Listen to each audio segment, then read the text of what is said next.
What's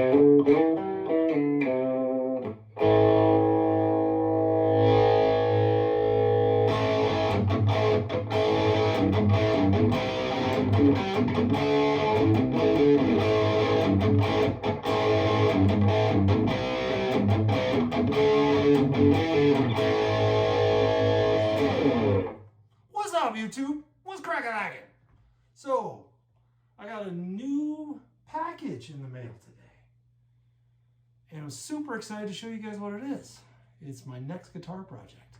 And it has a lot to do with this guitar.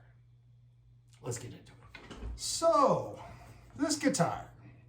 This is a guitar I bought, which was a kit on StewMac for essentially a Les Paul P90 copy. This is the Les Paul Jr., right? Now, I refuse to pay Gibson's ridiculously high price tag for a super simple guitar. It's unbelievable. They want more than a Les Paul most of the time. Just a standard Les Paul. For a Les Paul Jr. This was supposedly a student guitar at the time. So I was like, fine, I'll make my own. I'm not going to pay that money. So StewMac had these kits. When I got this kit, the woods were okay. This is like a really, really light guitar. What I will say about this kit is it had a shim that came with it in the neck. So they shimmed the neck. The neck wasn't at the right break angle. I sanded some of it down to kind of my liking. What else? You know, it's a two-piece neck. No biggie there.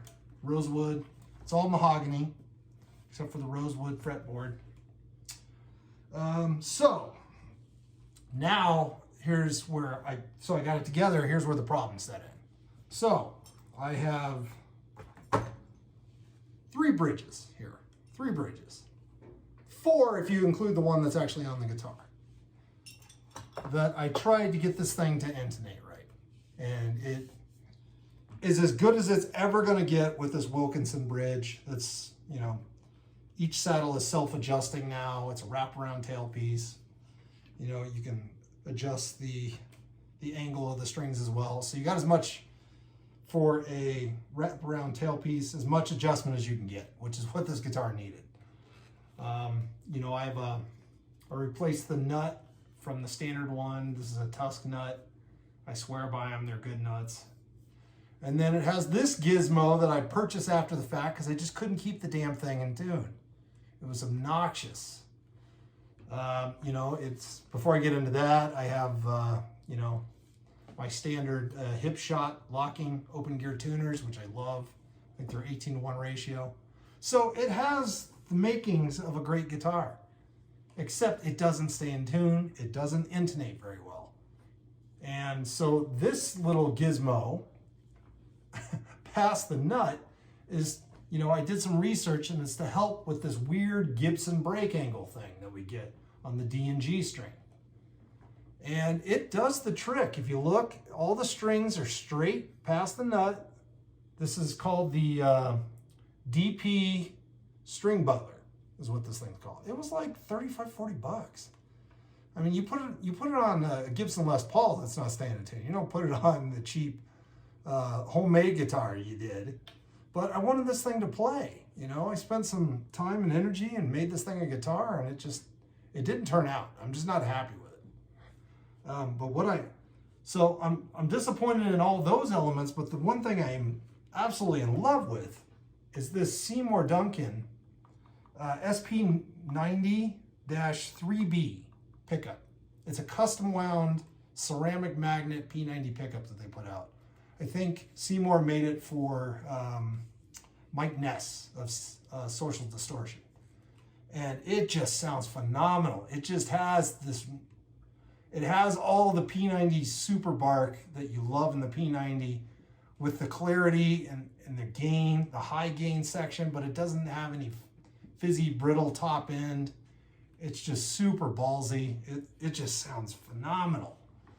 So, this thing just does an AC/DC. And what I mean by that, so it doesn't do.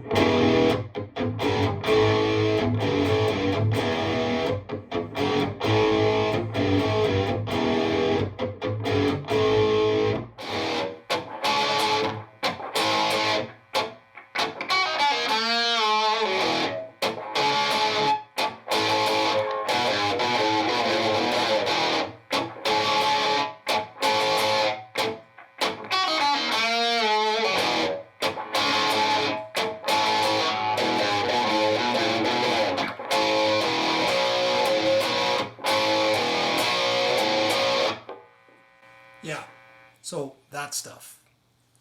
And then you'll play like a G chord now.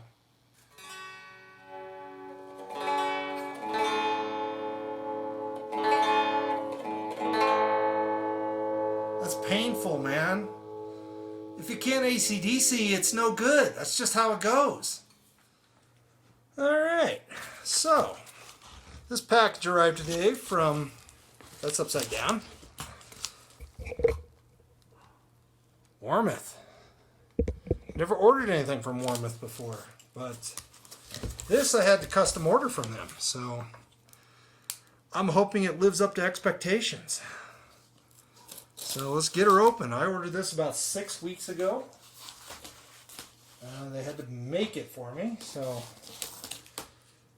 let's get into it.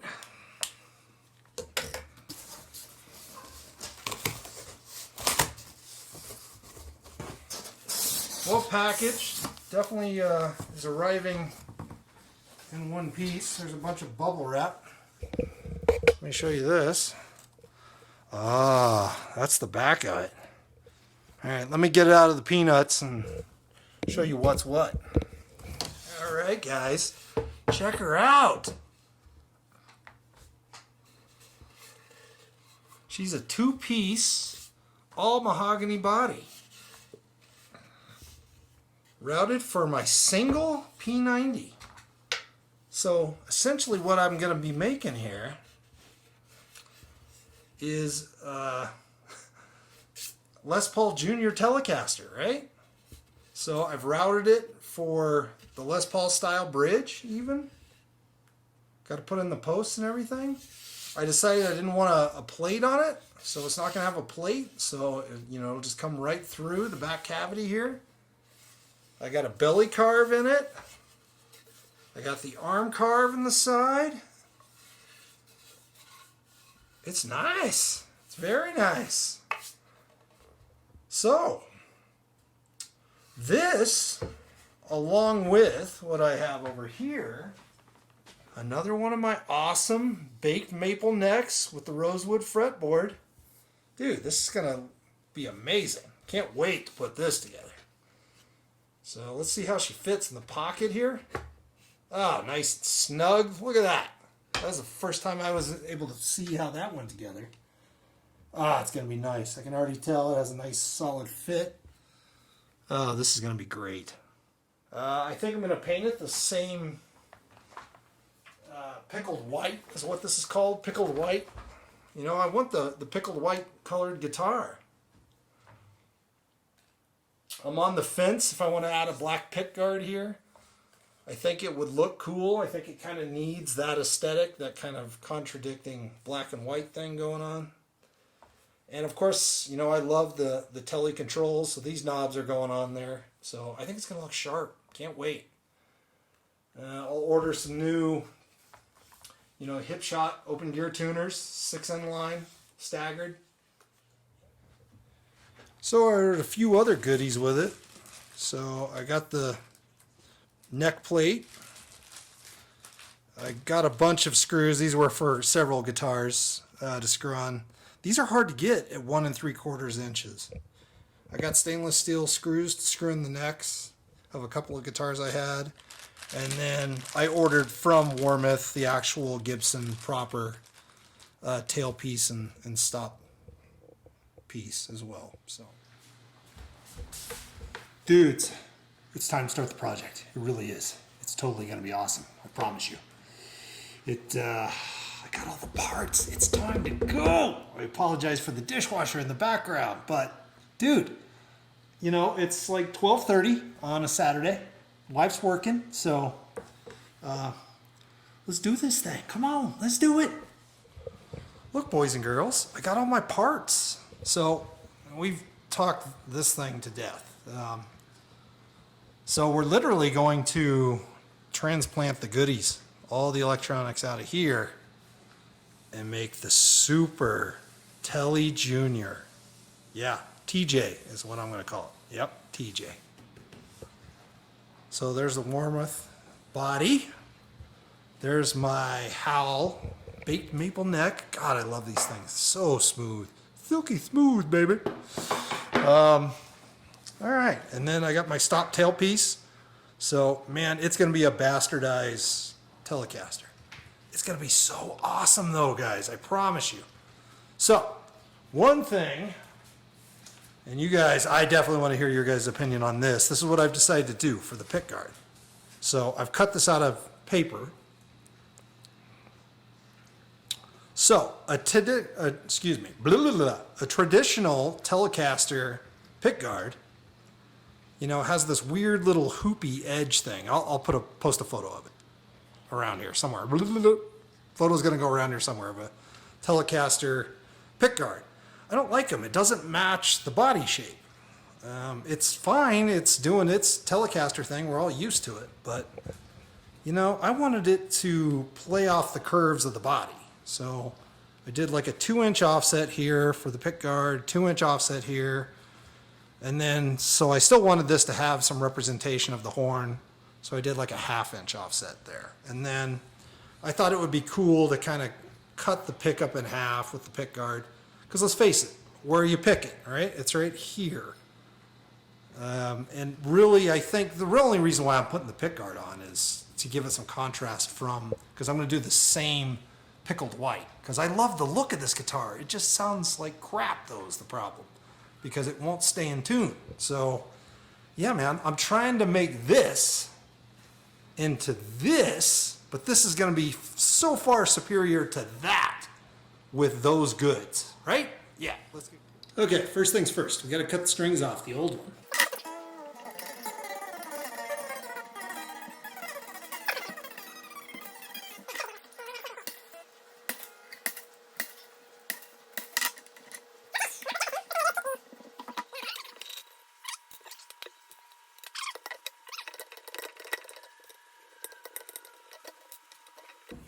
All right, so this wiring is pretty simple. You know, there's not a lot of space in here. So my hope is disconnect the pickup, disconnect the input jack, and then we should be able to pull the guts out, and the pickup should come out, and then I can just put it in the other guitar, right? Right, yeah, sounds easier said than done. Let's get to it.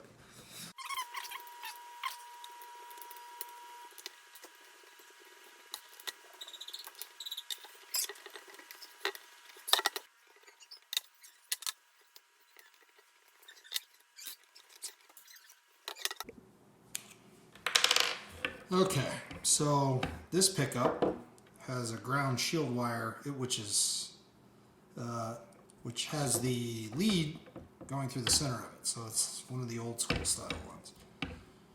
I'm gonna just peel this off. I'm gonna have to undo the ground and the lead from the pickup so I can pull it through the body of the guitar. Then I need to disconnect the ground wire. And in theory, I believe that's all that I'm going to have to disconnect, but we shall see.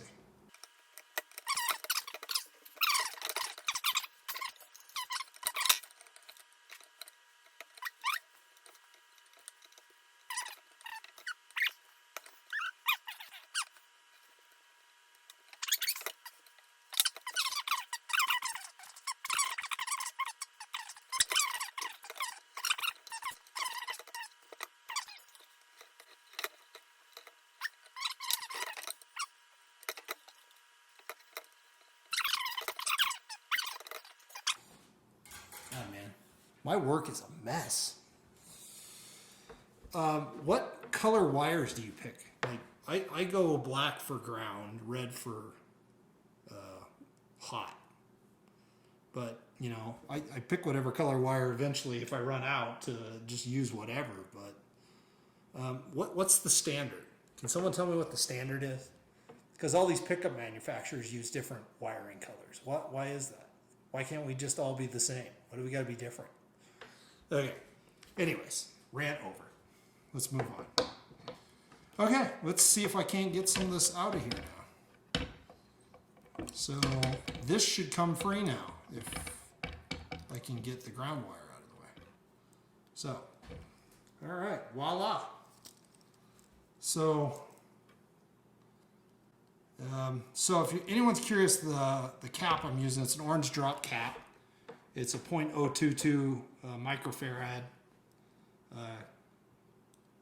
capacitor.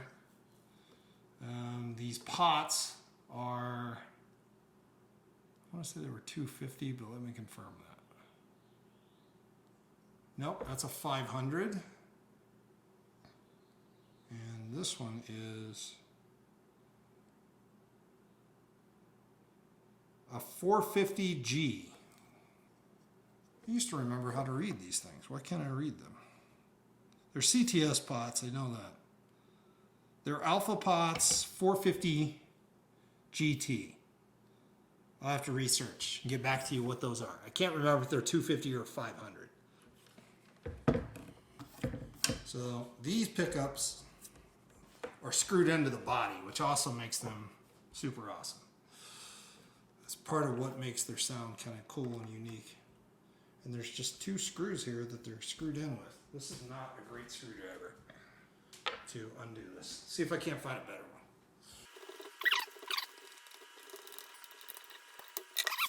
one. All right, this one's gutted. Let's move it aside and let's start working on painting the body. Okay, so I just peeled the back cavity off. Oops.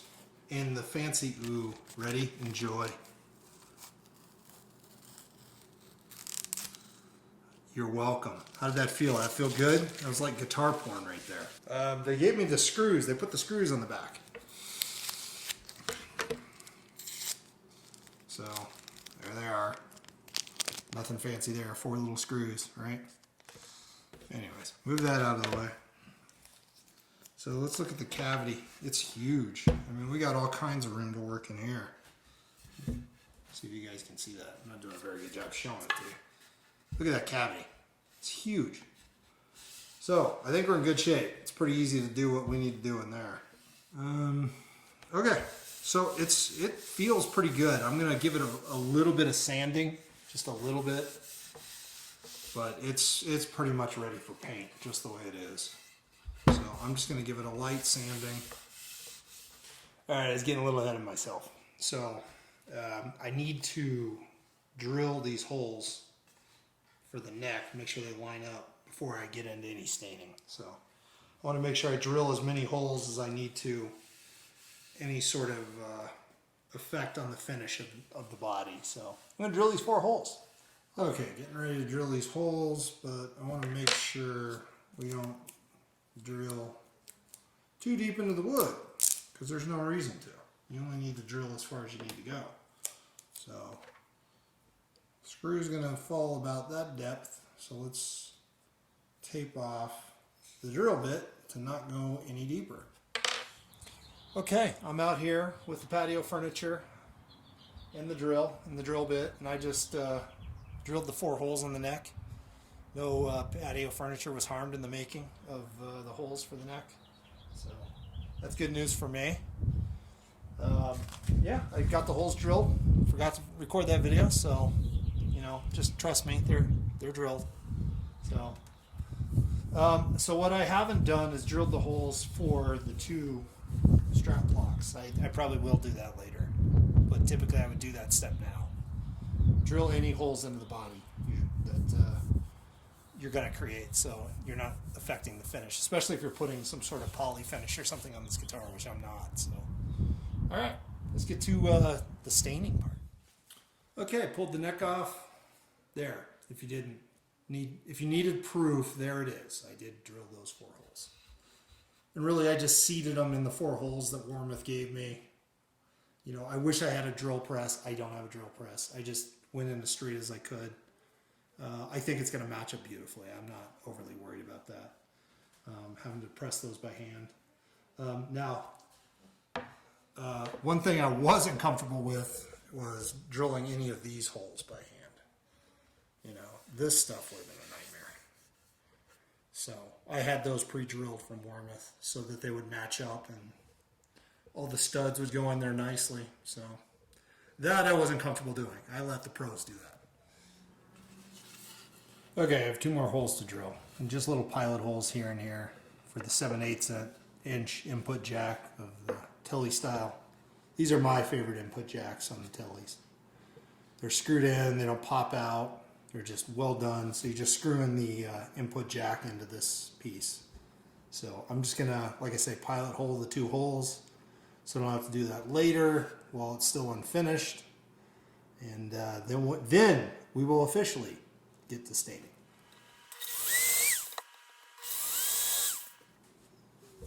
Okay, so this is what I'm using to stain this guitar and what I stain the other Les Paul Jr. style guitar with. It's this whitewash pickling white wood stain from Minwax. And you have to apply it several times into a bunch of thin coats on it. And you try to make sure it doesn't sit on the surface. So you may have to go over it with a little bit of sandpaper in between coats and just try to apply it evenly. That's the key. And I still want to see the wood grain through it. So that's partly why I really like this wood pickling stain, is you get to see the grain. It's going to do that white guitar thing, which just looks awesome. You saw the other guitar. That I think I applied it a little too heavy, and it does look really good with this mahogany. And then after I get the stain to dry, then I usually finish all my guitars in this finishing wax. And this is something you can apply multiple times. It just protects the finish, protects from any water that might get on the instrument. But I like a natural finish. I'm not a fan of the plastic finishes. I don't like the way they feel. They don't let the instrument resonate or breathe. So if you've never tried a guitar with a natural finish, I highly recommend it. Try one. I bet you'll be converted to feel the instrument vibrating in your hand the way it does, differently than when it's completely covered in finish. So. All right. So I just have some cotton cloths, easy for me to say, that I purchased from Home Depot or your local hardware store. It doesn't matter. Just some simple cotton. Make sure they're clean and nothing on them. And you're just gonna get the rag wet with the pickling stain, and then apply it to the finish and work it in.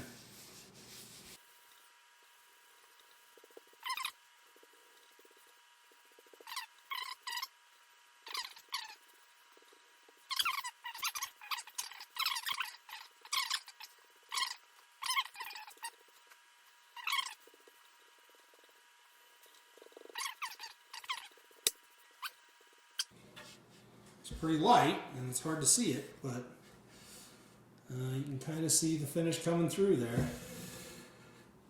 You know, it's going to take a couple coats to get it even and really kind of have it looking white. So comparing it to the other side, right? You know, it's white. It's getting there. So we'll let that dry a minute or two. Again, it's a little tacky to the touch of your hand, but it dries really quick. So I'm going to get a clean cloth and just wipe it down, make sure there's no excess.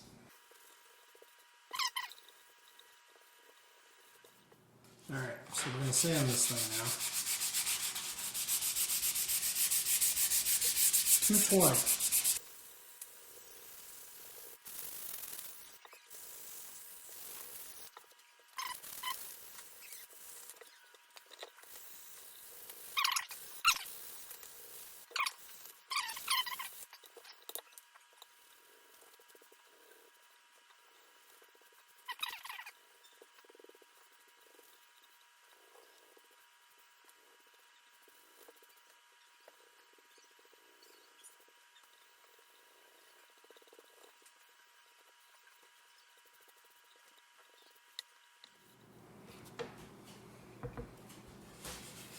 Alright, working on a second coat here.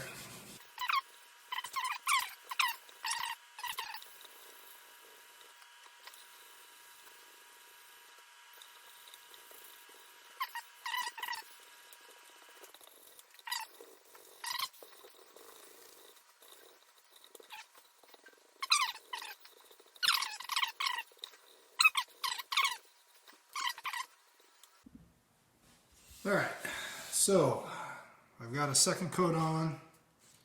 The first coat I sanded with 220 sandpaper. The second coat I sanded with 320 sandpaper, which is this one. And then I'm about to apply a third coat, and then I'm going to sand that one with 600 and then see if I'm happy with it at that point.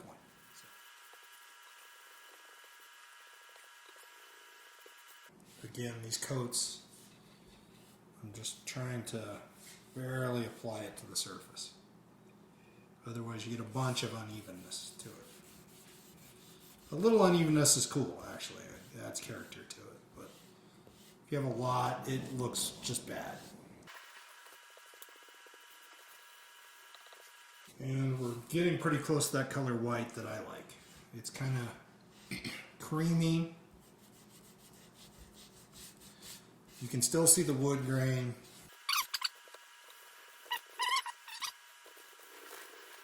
Yeah, it's starting to look the part now. So, it has that pickled white thing going on. All right, all right. All right, here's the finish I'm generally comfortable with. You know, you can still see the grains. You know, it has like an imperfect perfection to it, which is exactly what I like. It's kind of like a barnwood kind of thing going on. So now I'd say we install some electronics, and we can install the bridge pieces. Need to make sure I get the ground wire running through this pole. So yeah, that's where we're at. Okay, let's install these studs. So I recommend using a rubber mallet, but mine has walked away in the house, so we're going to have to use a regular hammer, which I highly don't recommend.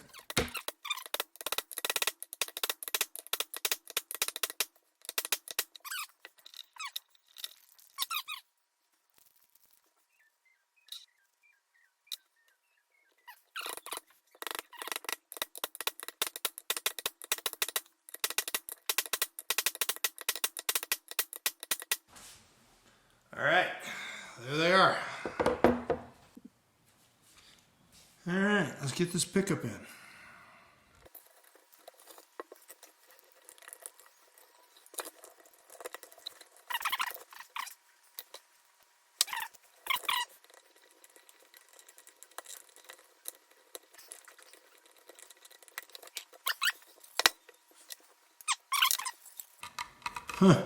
Forgot to ground that stud.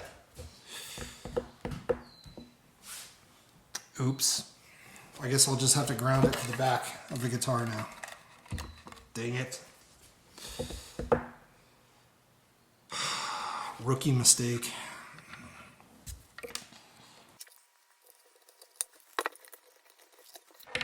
Put these little washers, they go on the inside so that the pots don't spin.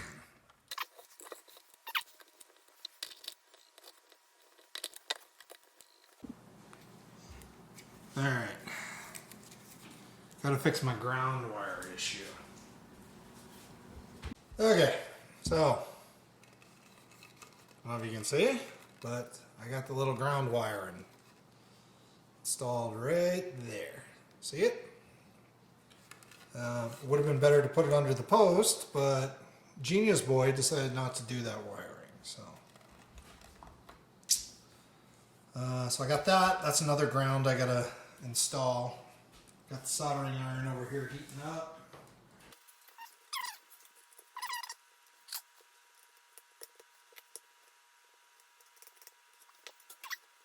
Get the rest of these ground wires secured down.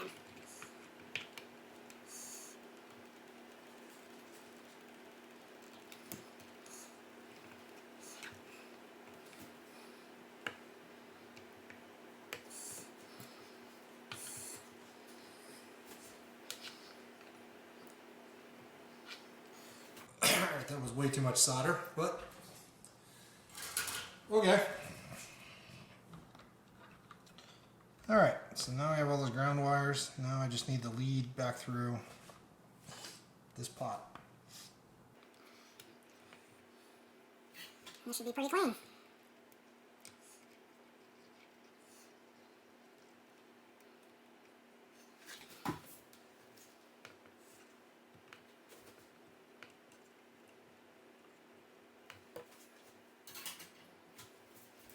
Ground wire's all secured. Tone pot's all good. Volume pot's good. Check out all the ground wires. All right. So, ran into another little problem. So this little thing I got, which is the end cap here, is the right size for the hole that I ordered the guitar. However, this is a 1/4 inch jack, and this is some sort of Chinese-made metric thing. So guess what? It doesn't thread through. So I'm gonna have to order a new one of these. So this isn't gonna work. So this piece is not gonna be finished today, unfortunately. But we can still test out the guitar. So I think right now, let's go test out and see if we have continuity and if this pickup's making some noise. Okay, this is a pretty easy test. So I got the tone all the way off and the volume all the way off. Shouldn't be making any noise. You need to use a metal screwdriver. Hit the screws on the pickup. So let's turn the volume all the way up. See if we hear something out of the amplifier. Yep, and you can hear the tone's way back. So let's turn the tone all the way up. All right. She's hot. She's working. So, yep. All right.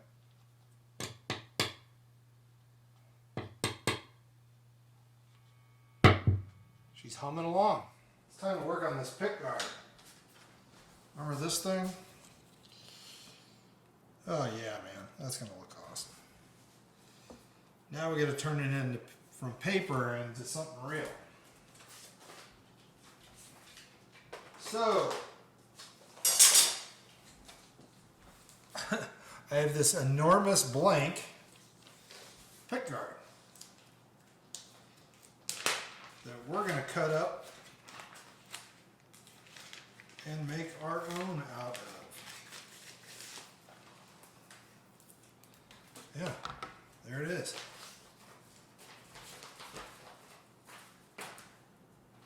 Let's get to cutting. Let's get it all marked up first. All right.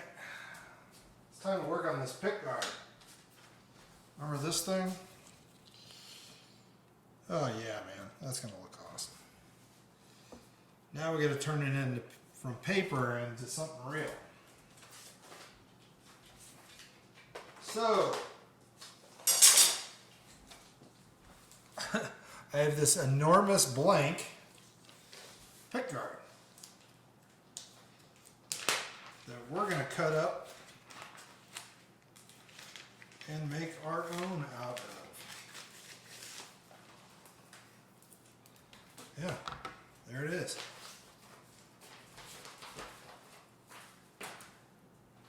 Let's get to cutting. Let's get it all marked up first. Okay, so I've traced out the pick guard. And I bought this fancy utility knife. I don't know how well this is going to go, but we're going to give it a shot. So let's just cut around this edge that I've marked with some tape and see how much I can get it to bite.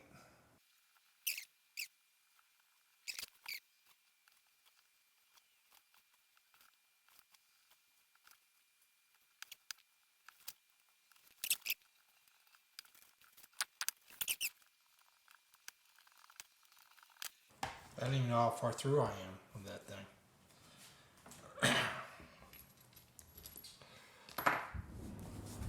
Alright, scrapped option A. And I got the Dremel. Works way better. Let's just do this.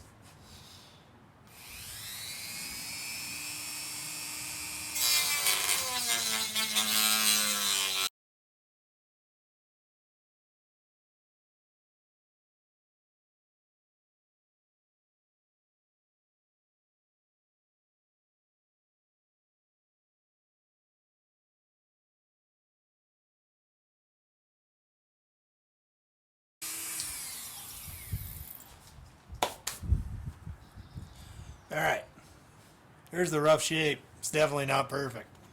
Needs some work. Let's see what we can do with it. Maybe with the Dremel.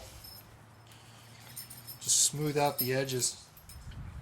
All right, back to the Dremel. I've just been dremeling this edge, grinding it down, trying to get it smooth. So I'll show you a little of that. It's pretty time consuming, pretty taxing. And in the end, I don't know exactly how great this is going to look. We'll see.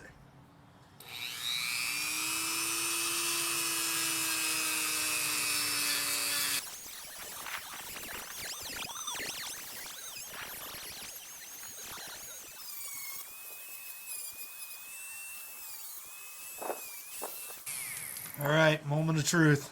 Well, it doesn't look terrible, but it's not quite cut right yet either. A little bit of imperfections to it, but I think I can clean them up, but I still got to get it a little wider. This is pretty important still.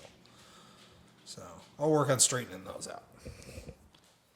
All right, I decided to screw on the neck and the scratch plate. So let's do this. All right. We got the neck on. Yay. So now, this is where we're at. So it's time to talk about the tuners. So I really like these 6-in-line hip shot tuners. This is the upgrade kit that has these little plates. And these plates are really nice to not have to drill holes in the neck or any extra holes. I kind of like to leave it clean. No one ever sees these. So I'm okay with this plate. It kind of looks like this in the picture. So you have that plate on the back. But this is a great upgrade for any guitar. It doesn't just have to be a new guitar. It can be an existing guitar that has holes and stuff in the back that you don't want to drill new holes. Really nice for Les Pauls. The other key to this thing is the staggered. And let me pull a couple of these out and I'll show you the staggering. So here's what I'm talking about with the stagger. You can see obviously there's 6 tuners, 6 inline in this case, but the height of the engagement of the string, where it actually threads in to the tuner, changes. And in this case, it changes the break angle across the nut. And it doesn't completely eliminate the need for a string tree, but it might. It might just be able to eliminate the need for a string tree. So let me get these things put in here and I'll show you the staggering. So these two are the low E and A, D and G, the high E and the B string is how these are set. Now, if you had a reverse headstock, you would do just the opposite with these tuners. These would be on the low strings and these would be on the high strings.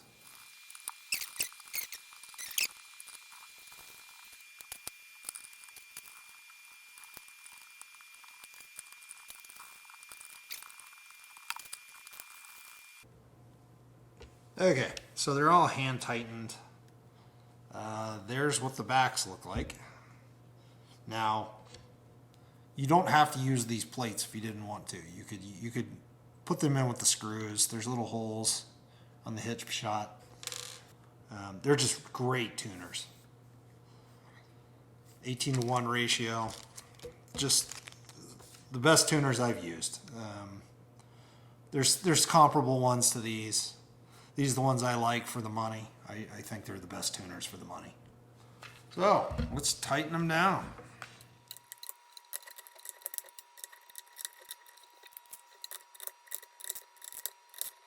All right, that was that process. pretty easy. Okay, I realize this is kind of subtle to see, but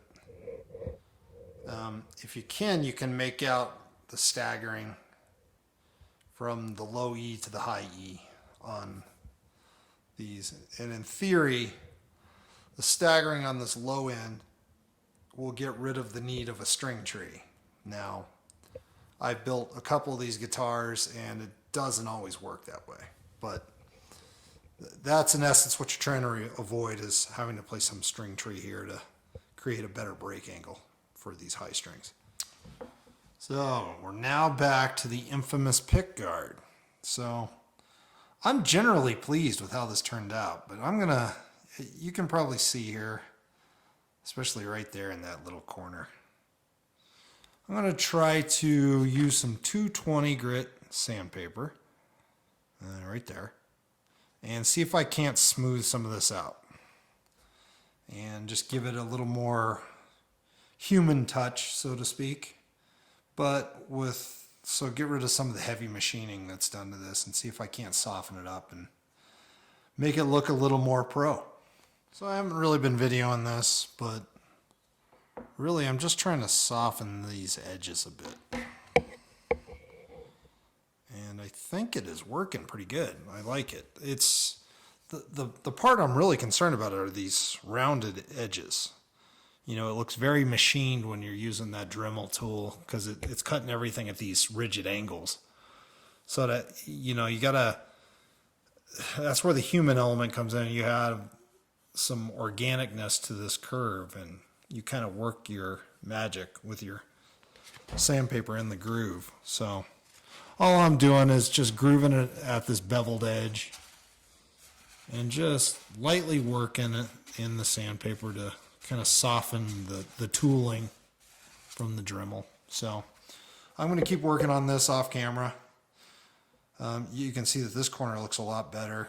You know, I don't know how much of this, I'm not going to get it perfect. There's just no way. But if I can, you know, I'm getting close to blurring it where you can't really see it, the tooling. So once I get to a point where I think it's good enough, I'm going to call it good because this is never going to be perfect. Okay, honest feedback here. So there's a standard traditional Tele pickguard, and this was the angle I was struggling with the most. I get it, it has like a scroll thing, and maybe it's kind of playing off this scroll. I don't know, I didn't fully understand it. I just don't understand what that angle is supposed to entail. I mean, it's kind of a continuation of this, and it bends around, I don't know.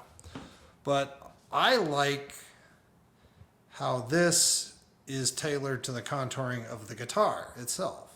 You know, it's, I guess, whatever you interpret to be the aesthetic here. So I'd love to hear your guys' thoughts, which one you actually prefer or like better. Okay, so I'm done with the pickguard. Got the screws in. Yeah. It's looking the part, man. It's starting to look like a guitar. So the next is, let's get this bridge piece close. So I'll show you what I mean by close. We'll have to intonate it a little better once we get it on. So this is my 2002 Gibson Les Paul Studio. This is the original guitar I owned with natural finish. This is the guitar that led me down this path of pretty much making all my guitars natural finish. So, but we're looking at this guitar in particular because I'm trying to match up the bridge pieces. So I'm going to set up this kind of configuration on the saddles here. And that's going to kind of get us in the ballpark. So you have your wound strings and your unwound strings, and they do, almost every guitar does this shape with the wound and unwound strings. So I'm going to set these saddles in a similar configuration to get me in the ballpark for intonating this guitar.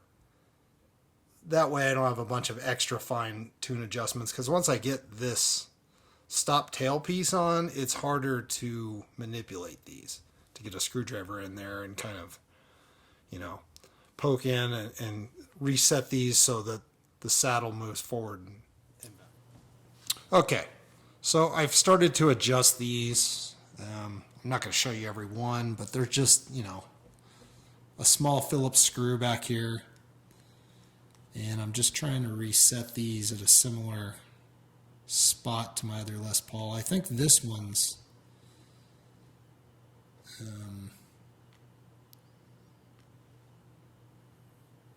pretty good where we have these set. So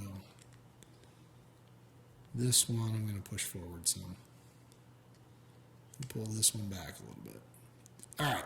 So in my opinion, somewhere in there is a pretty good starting point for setting the saddles and at least getting out the gate with proximity of intonation. Every guitar is going to be different. This is going to be different on every single guitar, and you have to adjust this every time. Dust bunnies on here. So hopefully the neck is fairly straight. We're about to find that out real quick here. One thing I did off camera was the neck was actually over tensioned a bit, which means the neck's going to sit, you know, you want them flat, but it was actually bent. You know, it had a convex curve to it, so it was actually bending back. So I took some relief out of the neck, and it's a little more straight now. So I have it pretty straight. So what I will see when I add tension from the strings is it's going to pull up just a little bit, which is kind of where you want it. You want it not perfectly flat, just a little bit of relief in it.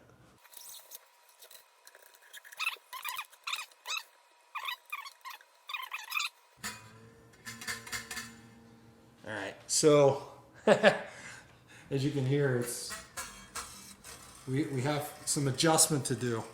We have some splaining to do, Lucy. So we need to pick both these bridge pieces up. This needs to come up. You know, I have it flush to the body, and the neck's rubbing funny. So let's get an adjustment on that.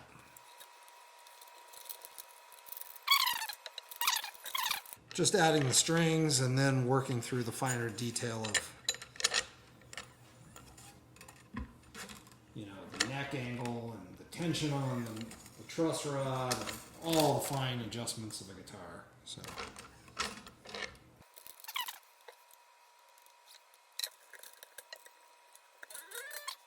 I would say actually we're a bit high now.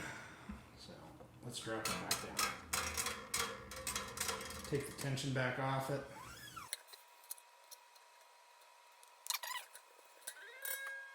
The nut looks cut a little high, so I may have to recut the nut a little bit, but without measuring it, it looks pretty close. Again, that nut looks like a little high cut. So let's get the rest of the strings on and see what's what. I'm going to put the E string on, the low or the high E string on now, just to check, see if we're centered neck-wise.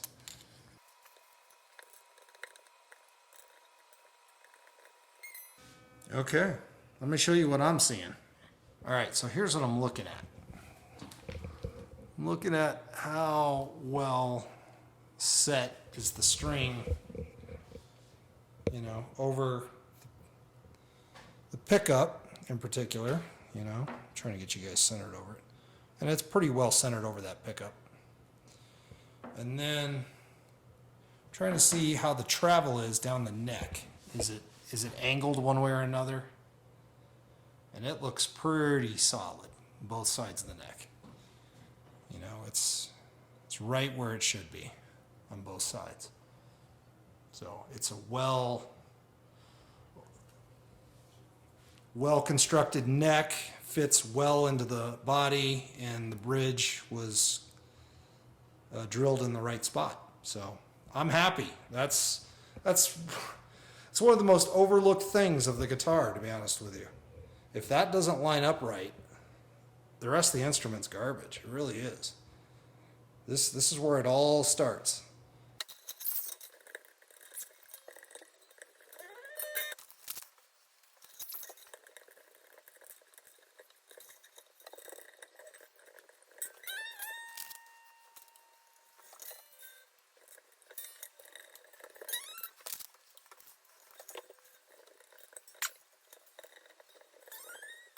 Okay, she's all strung up. Let's see if we can't tune it to pitch. All right, I know you're out there. The guy that can't stand the guy that leaves his strings uncut. So this is for you. I'm giving you the satisfaction of string cutting. Yeah. Oh, yeah. It's like guitar porn. It's like trimming your toenails. All right, last one. Oh, there it is, pristine. All right, in case you're curious, the string sizes I'm using the Ernie Ball set. These are called heavy bottoms. So they're 52, 42, 30, 17, 13, 10. So these are regular 10s. And then these are like a heavier set of either an 11 or a 12. And I don't remember which. But I usually tune my guitars to E flat. So I like a little bit heavier bottom strings. But I kind of like the looseness of the 10 on the bottom. I like the size of the 10 when you bend it. So that's what I like. You know, we all have our personal preferences, but just thought I'd share that. So this is the heavy bottom set if anyone's interested. All right, so a new Amazon package arrived today with the important part. So I think it's just as important to go over the things that you screw up as the things you do right. Well, so I ordered this part previously, and it's a metric size for the input jack. And so then the Switchcraft input jack doesn't fit through the threaded piece here in the center. So I had to order the correct one that's a 1/4 inch size. So shame on me for not reading the description very well. So I've been waiting for this part for almost the entire week, so it's kind of delayed this project a bit. So let's get it installed and fire it up.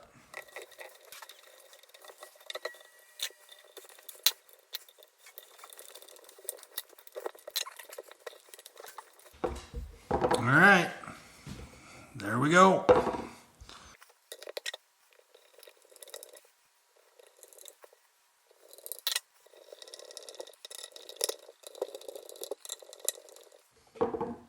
I will say, I am not sure why this cavity is so big. This is a huge cavity. I don't know what they think I'm putting back there, but I'm not storing anything in the guitar cavity. So, but just an observation of this body. All right, one final thing to do. Pulled the bridge off and the strings. Pulled the stop tail piece and the bridge and the saddles and everything. One thing left to do, put some finishing wax on it. This is super easy. I just use a regular cloth, and I've already started this process a little bit. But you just get a little of the finishing wax and you just rub it in. It's really easy.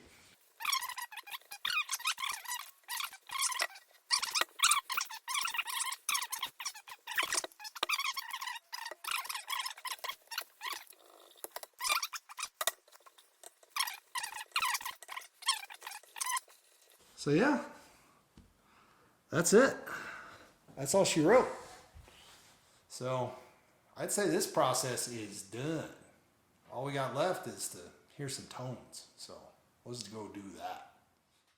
All right, guys, it's time to test out some tones from the Tele Jr. with the single P90. I'm really pleased how it turned out, and I'm excited to share these tones with you.